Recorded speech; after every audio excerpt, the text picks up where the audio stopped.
Thank you for your talk. And are there any questions? Yes. Do I need a mic? We don't have the mics today. Okay. You want to speak loud? I'll repeat what you say. Okay. I have a little bit of preamble. I promise it's only like 30 seconds. A little bit of preamble. I know that practice works. I know that practice works. Night and day. Night and day. When I don't practice. When I don't practice. And someone is irritated at me. And someone has irritated you. I'm a jerk back. You're a jerk bag. And when you practice.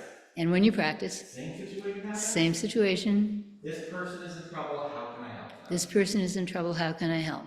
And I know that it works, and I am a better person when I practice. And you know you're a better person when you practice. Because when I get up and do my 4 great vows, repeat prostrations, and stare at a little dog on the floor for 30 minutes. Okay, so when you get up, you do your 4 great vows, your prostration, and stare at a little dot on the floor. I hope you don't actually stare at a little dot on the floor. You should have your eyes kind of floating, but okay. Stare at the floor for 30 minutes. Okay. It makes me a better person. Makes you a better person. My question is why? Your question is why? What a wonderful question. Why? So everybody wants things to kind of fit into some kind of sort of intellectual thing, you know? And nobody can accept that that's just how it is. So you breathe, you're alive. You stop breathing, you're dead. You don't have to know about oxygen and blood and, you know, all this kind of stuff. You don't have to know any of it. Just everybody knows if you're breathing, you're alive. And if you're no longer breathing, you're dead. So you practice, and your center becomes stronger, and your heart becomes more open, and your mind becomes more clear. This is what my teacher used to call, and I'm sure he's not the only one, by natural process. It's just a natural process. You take a ball and you drop it and it falls to the floor. Now, Isaac Newton did a lot of brilliant stuff around that. But any 18-month-old knows that if you take a ball and you drop it, it goes to the floor by natural process. So our job here is not to create intellectual understanding. I'm sure there's lots of stuff people can do about, you know, what happens to your brain hormones and what happens to your breathing rate and your heart, and people have done studies like that. But none of that really explains it. So you've experienced it. You don't have to ask anybody why. You already know that when you drop that ball, it's going to fall to the floor. Okay? But I do want to say something about that, because when we talk about that, when we say, when I practice, I'm a nicer person, that's another way to put it. I'll tell a little story on myself. After I'd been practicing about 10 years, and there were these things called the math wars. They still exist, but they're not as violent as they were because other things have taken over. And, where people were fighting about how to teach K-12 math. When do you teach long division and how do you teach it? And when do you teach, elementary algebra, and when do you teach second level algebra? And, people would get into these tremendous fights over that stuff. And I was on a lot of sort of national panels and organizations, and I was always going to meetings in Washington, D.C. and stuff like that. And so much so that I bought a lot of, there used to be a little boutique in what was then National Airport and is now Reagan Airport, and I still call it National. And I bought most of my clothes there because I was just flying to D.C. so much. And I would get like personally attacked because I was on a certain side and people on the other side, would personally attack me and, in their little talks. And And somebody said to me, you know, you don't get upset when they do that. Why don't you get upset? And I said, I don't know, I've been practicing Zen for 10 years, you know. But yeah, so that's a certain level. And it's true, it's a side effect. It's a side effect of practice, and it's a very useful side effect. But the real effect that our practice has, so Zen Master Songsan used to say, Zen means attain your true self and help this world. And everybody here has heard that in at least one interview, maybe many. Attain your true self and help this world. So it's not just about being a nicer person. It's not just about, you know, not having your triggers triggered. It's not about that. What it's about is you attain your true self. You go beyond or more fundamental than notion of self. I, my, me. You attain your true self. And then the function of that true self is to help this world. So you attain your true self, and then you can act. If we're not acting from that place, then we can cause a lot of damage without realizing it. So this is not, you know, about becoming more calm and happier and joy and peace and light. This is not what this is about. Those are side effects. They come and they go. But what's really important is attaining this true self. And then when you forget about it and you're not functioning, then, oh, wait a minute, boom, you can go back to it. So it's the functioning of the true self that's so important. And that has nothing to do with what we think, what we feel, you know, it has nothing to do with anything like that. It's something that no matter what our situation, physical, mental, whatever our situation, we can attain that, and then it can blossom. So that's, you know, the real answer to the question that Jennifer was asking about, well, you know, her, what do you call it, rhetorical question, because it was a rhetorical question, about, you know, how does practice help this world? That's how this practice helps this world.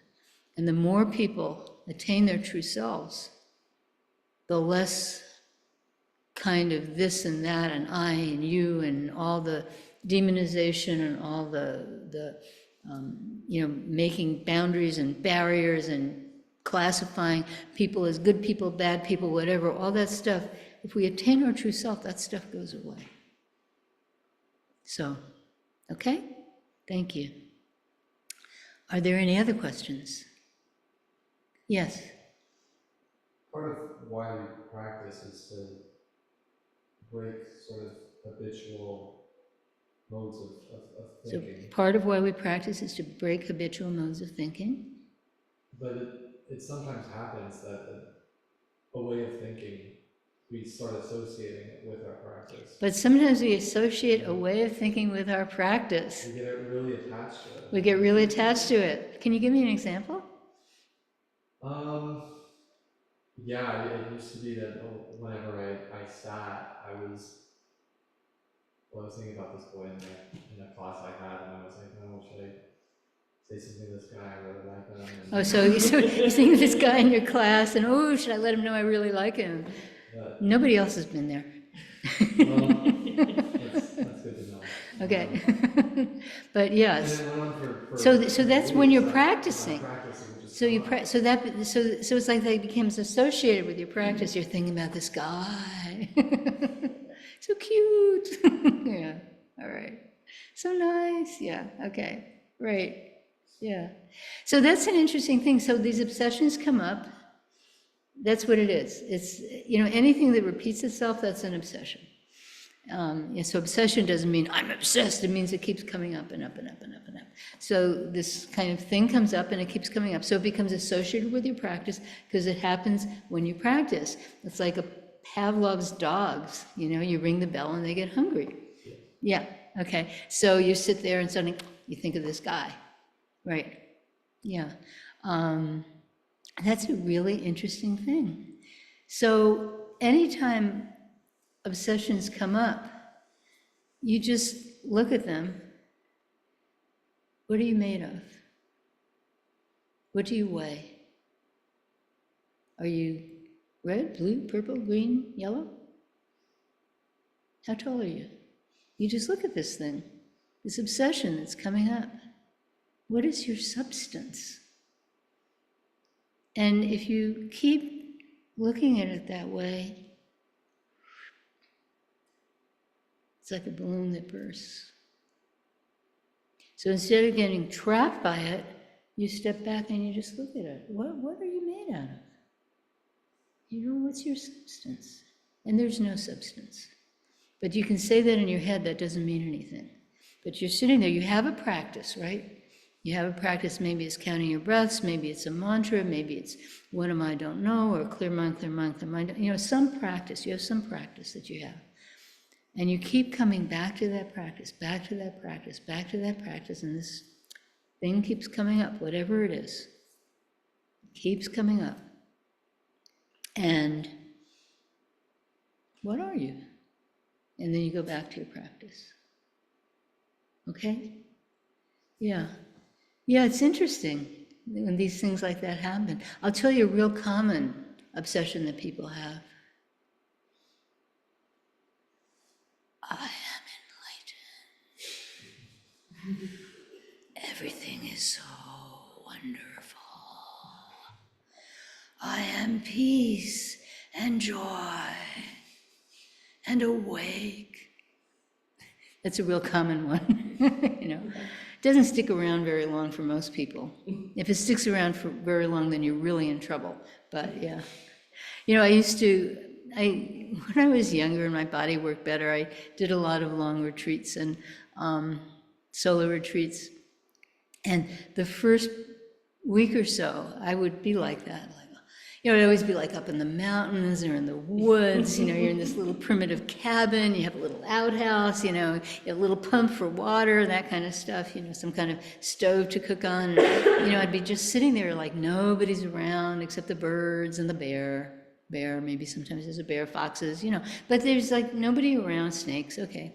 You're just sitting there and, you know, and you know, your mind sort of just starts, whoa, this is so great, and it is. This is so great, this is so great, and you just, this kind of thing, you know, descends, this kind of delusion of I'm enlightened kind of thing. And whenever that happened, I knew the retreat hasn't started yet.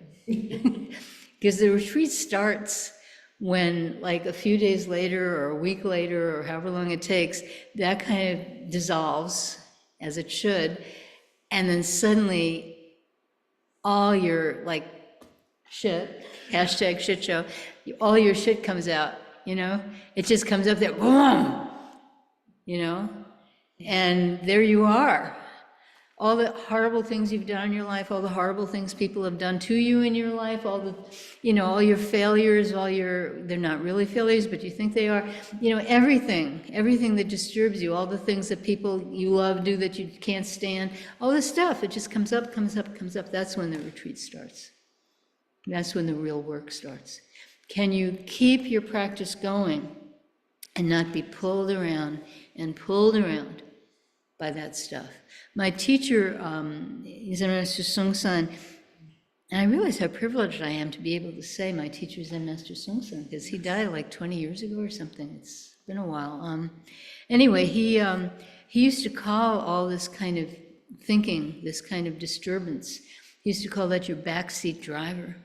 And he would say, you tell your backseat driver, shut up! Like that. You know? You don't have to actually do that, but don't let your backseat driver drive the car. That's really important. Don't let your backseat driver drive the car. Don't listen to your backseat driver. My mother was very afraid of driving fast, and you know, she was a passenger in a car. I was driving on a twisty road in California somewhere. She's like, go slower, go slower. I'm like below the speed limit, which if you know me is like really unusual. And she said, go slower, go slower. You don't listen because somebody's gonna crash into you if you listen to the backseat driver. So yeah, don't listen to your backseat driver. Yeah. Isn't the mind interesting? Yeah, it's really interesting.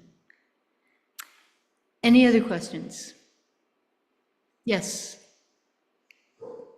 I actually have two. One came up while Jennifer was talking. And so I too had as a substitute, as a teacher as well, but the recent experiences as a substitute of a student that we just butt heads. And and I'm not the only person she butts heads with. Um, and I was really, really just irritated to just no end. And I thought, just do whatever you want. If I try to help, it would be, I'm not doing my job and doesn't need my help. And so I thought, just do whatever you want. And then she happened to reach, and I saw that she does self-harm. And there were so many So marks she picked up her arm and then you saw, that yeah. there were marks on her arm. And I mean, so many I couldn't even count them in the short time. They were, maybe a fourth of an inch, a half an inch apart. And it was just all the way starting at her wrist, all the way up. I could see up into her elbow. It was just, and I thought, my God, she needs my compassion, not my, and I thought, and then my thought was, and how terrible that I had to see that she harmed herself before I could say, yeah, I need to just take her crap. She's really struggling.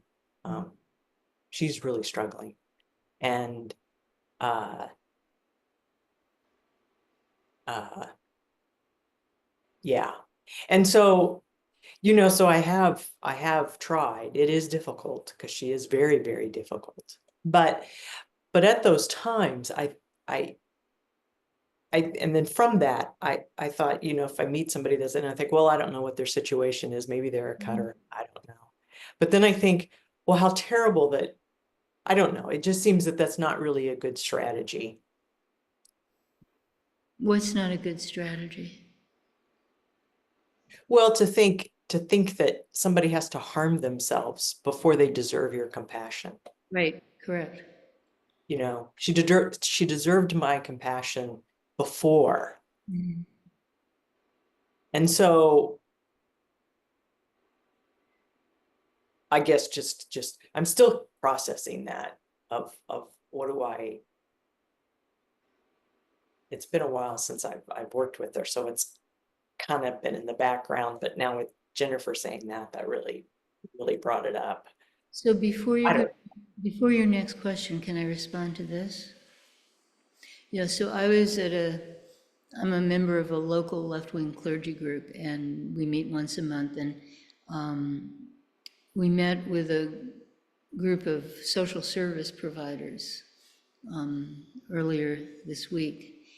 And one of them runs it's not the homeless shelter, but it's kind of it's the homeless resource center, which is where the people who either there's no room in the shelter or because of their behavior, they can't stay at the shelter. It's the place that helps people that the shelter can't help with things like showers and, warm clothes and tents and things like that, meals. Not so much hot meals, but, people donate things like granola bars and peanut butter and things. And, we were talking about sort of challenges, and he talked about this woman who is extremely difficult. She's been kicked out of every single place that can help her, except for his. And he knew that if he kicked her out, she would not have access to running water. And he had to, because she was threatening people with knives. So it's not always easy. It's not always possible to do something where everyone comes out and things are okay. That's not always possible. But yeah, everyone you meet, you don't know their story. You don't know what they've been through. So everyone we meet, yes, please, compassion. Everyone we meet, see their Buddha nature, honor their Buddha nature. That's true, but you can't necessarily fix their situation. This guy was heartbroken about it, but he had to protect the other people there. He didn't have a choice. So, yeah. It's not easy being in this world. So you had another question? Yes.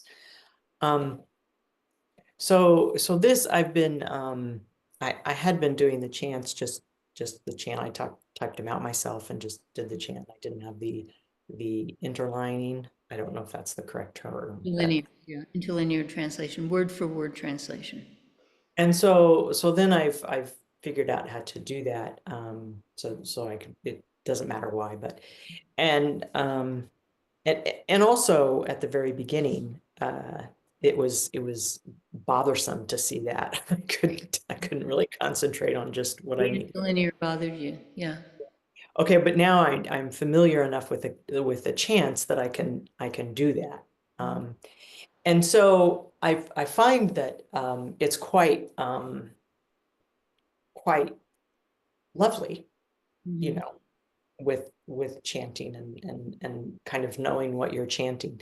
And so I've read that Zen Master Sun Sung has said, oh, you could chant whatever you want. You could chant Coca-Cola and it doesn't make any difference. You know, This is a chant. mantra. It's a mantra, yeah. Okay. Well, so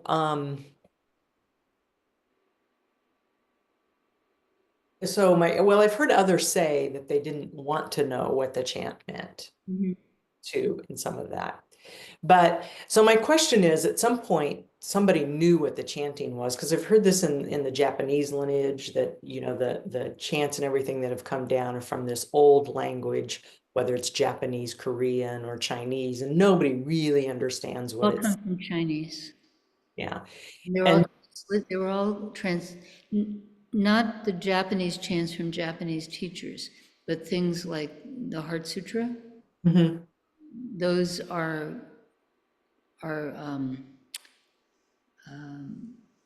what do you call it? When you pronounce, yeah, Sino-Korean. It's like when you pronounce Sino-Japanese, Sino-Korean. So it's characters, Chinese sounds approximated by people who are not native Chinese speakers. So, and I guess my question with it is kind of transliteration. That's the word I want. Transliteration. Yeah, it's kind of twofold, because it's one, there has been this, I have read and heard, where the chant, you don't need to understand the chant, you just chant. Yeah. And then, okay, for the mantra, you know, the Coca-Cola and all that.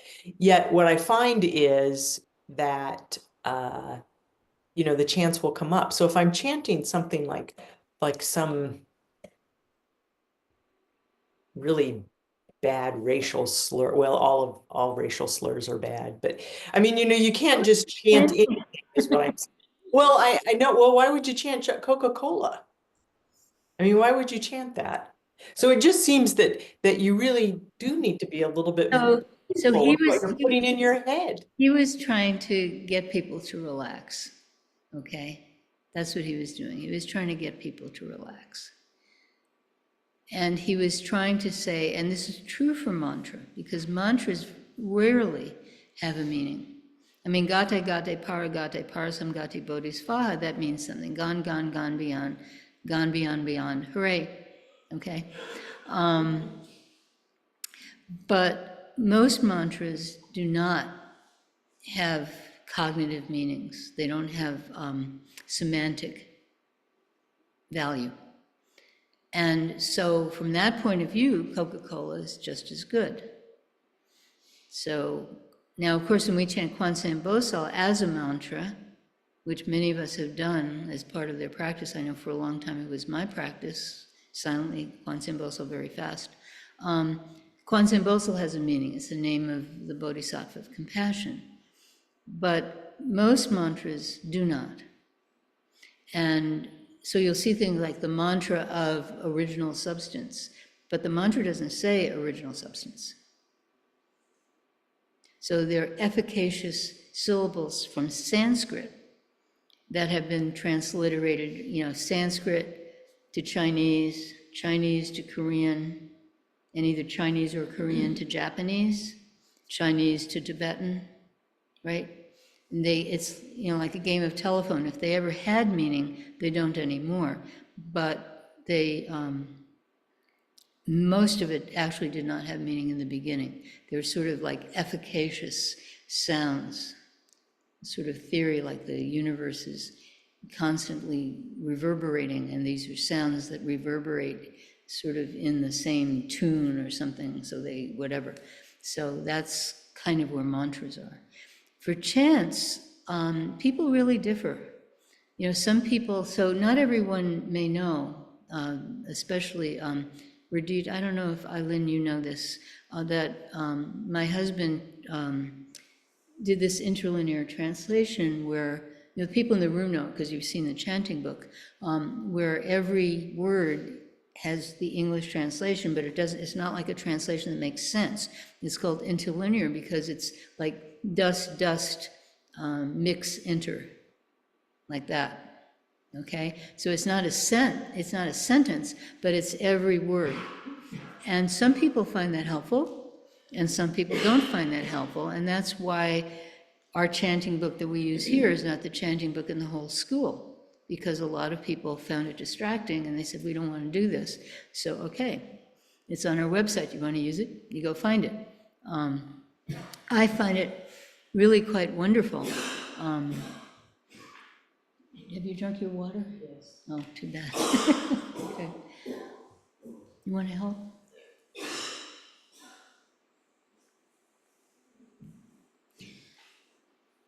So, yeah, so some people find it helpful, some people don't.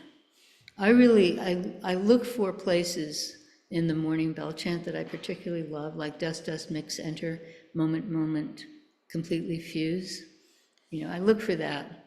I look for the one that says, you know, vow together. I don't remember the exact words, but the one that says vow together, attain Buddha, vow together, enter bright ocean, self, other, in the same moment, you know, attain enlightenment or wake up, you know, save all beings. That was actually our wedding vows, that part in the morning bell chant. And yeah, so there's certain parts that, you know, and I try to stay awake so that I won't miss them, and I never hit all of them, but usually I hit, you know, at least half of them. You know, like the 3 little poems about the, you know, the many beings come and go, come and take, actually, no hindrance. And then the one about the, why does the western wind shake the forest? And then, of course, the one about Great Vow. Yeah. Anyway, then there's the one about, mind makes everything. If you wish to know all Buddhas of past, present, and future, you should know that the universe was created by mind alone. That's on the first page. So yeah. So, you know, I love that stuff, but other people find it a hindrance. So everyone's different. And, you know, Liz, you've noticed that it changed in your life. So everybody's different. This world is vast and wide. Whatever helps, that's what you should do. Okay? Yeah. So thank you. I do want to say that there's some notion that people have that that it's better to chant without knowing the meaning at all. Like, I don't know Hebrew. I can, you know, read it to pronounce it, but I don't know what the words mean. So when I'm at the Jewish Center, if I don't look at the translations, I have no idea of what I'm saying, what I'm, you know, singing. I have absolutely no idea. And I don't think that's particularly helpful, personally. I think it'd be really nice if, you know, at least these little guideposts, like moment, moment, you know, completely fuse or whatever it is, yeah. So thank you. Are there any other questions? Yes. Well, in the Heart Sutra it says there is no attainment and nothing to attain. So in the Heart Sutra it says there's no attainment and nothing to attain. So why do we do common practice where there's like a correct answer and there's a progression of commons that you're supposed to get right? So why do we do Kangen practice where there's this correct answer and a progression of koans that you're supposed to get right? Yeah, so we do Kangen practice not to get answers. And at least half the people in the room have heard me say this, you've heard me say this. So it's not about getting answers. What it's about when we're asked a question, instead of it going here, it goes here. So it's a different way of the mind functioning. It's cutting through a lot of stuff. And it's cutting through thinking, dualistic thinking, as people like to say, although it's not just dualistic, it has more numbers than that in it. It's cutting through language, and it's also cutting through our karma. When you hear a question and you give an answer, that is your karma appearing. Not in the sense of good karma, bad karma, but just your mind habits. This is how somebody put you in a situation and you responded in a certain way. And that's very useful to observe that. That's very useful to observe that. And also when you do Konglen practice, all these feelings come up about how terrible and stupid you are, right? Anybody here who's been around a while not experienced that? Okay. How, the teacher thinks I'm stupid, I'll never get this, I don't know, all this, and frustration, this real frustration about why are they putting me through this? This is so hard, this is so frustrating. I'll never get it, not as a judgment on myself, but as a judgment of they put me in this impossible situation, or I put myself in this impossible situation. So this frustration comes up, all this stuff comes up.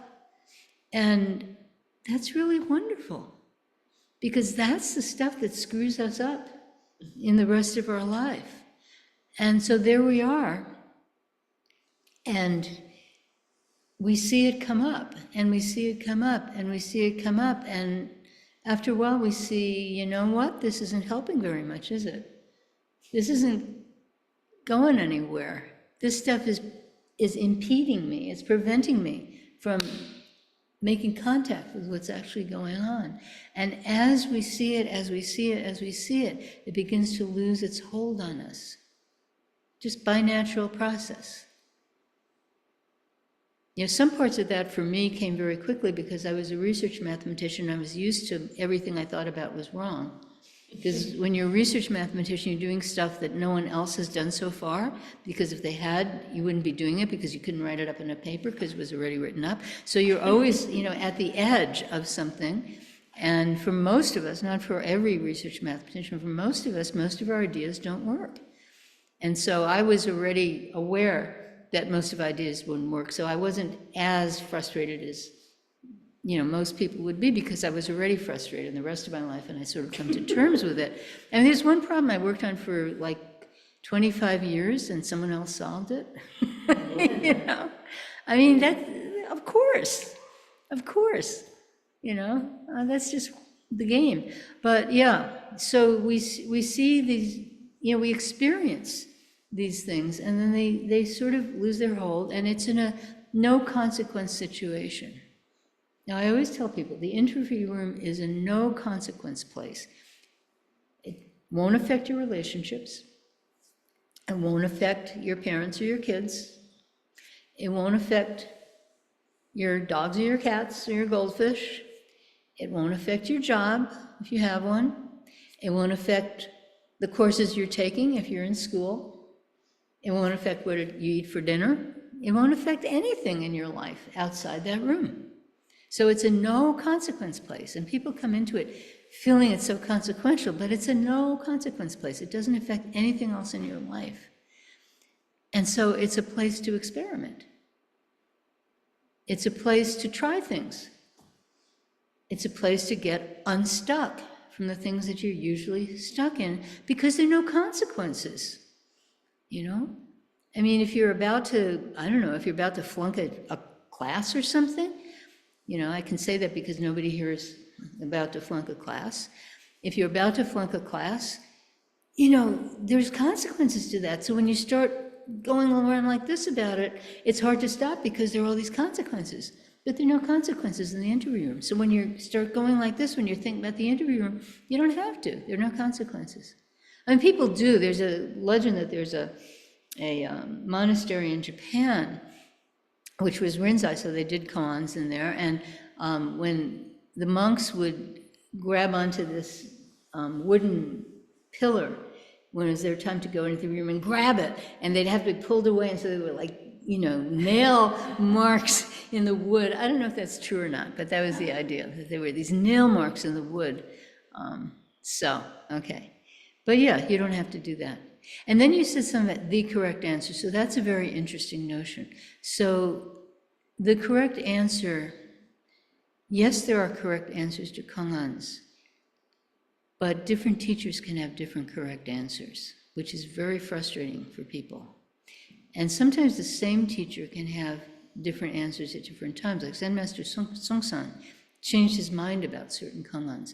And if you practice with that kongan with him in 1980, he would approve an answer that in 1985 he would not approve. So this is not like, you know, 2 + 2 = 4. It's not like that. It's like the teacher is using a kongan to point in a certain direction. And you might give a really good answer that's pointing in another direction.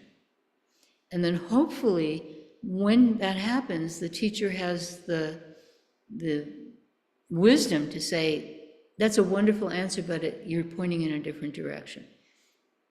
And sometimes, you know, we don't realize that it's a wonderful answer pointing in a different direction because the answers are so short. You know, we can't really see what's lying behind them. But you know, any teacher, any particular teacher is using a kongan to point in a particular direction. And we try to agree on the main ones, like the 13 gates or however many they are. We try to agree on those because we know how frustrating it is, because people go around and they have interviews with lots of different teachers. But then there's a lot of them where we differ, and that's okay. It's like when you're talking to somebody, you're talking to that person. You talk to one person differently than you talk to another person. You talk to a child differently than you talk to an adult. You talk to a person of one political persuasion differently than you talk to a person of a different political persuasion. So there's a sensitivity that, you know, I talk to you different than I talk to Alec, different than I talk to Lisa, just because you're all different people. And hopefully you talk to me different than you talk to Ting, different than you talk to Jennifer, because we're different people. So in the kongan room, there's a relationship in the interview room. It's a relationship between two people. And one person is sort of, the teacher is sort of directing that relationship in a certain way because they're a teacher. So they're trying to help you see a certain thing. And the reason it's frustrating is we can't tell you. Because if you don't see it for yourself, you haven't seen it. Then it's just sitting up here. That's what makes it so frustrating. And it is. It's really frustrating. Like, what do they want me to say? Right? Yeah, that's what always came up. What does she want me to say? You know? So you have to find that. And that process is a really wonderful process because as you become less controlled by your frustration and your judgment of yourself and all that kind of stuff, as you become less controlled by that, and as you get less caught on the surface of things, because what happens when you get an incorrect answer in a kongan? It means you've gotten caught on something that is not what's really going on. You know, De Kwang Sinem, a monk in our school who started practice here a long time ago, you know, he talks about the behind meaning. And I like to talk about the underlying meaning. So it's the thing that's not on the surface. And as you learn with kongans not to get caught on the surface of things, that begins to manifest in your life. And then, you know what Liz and Jennifer were talking about, people who get so angry. They get so angry at you. They just don't get along with you. They just constantly, you know, rubbing us against you in a very unpleasant way. And you can see past that. That's the surface. And then you can see past that. That's what's important. So that's really what Kangan practice is about. It's not, you know, racking up your scores. You come home and you check that one off, you get a little list. You know, that's not what it's about. It's about what comes out of this practice. And then that comes into your life in a really wonderful way. So thank you for your question. Are there any, oh, it's 2 o'clock, we gotta stop. I won't ask for other questions. We will get together 5 minutes.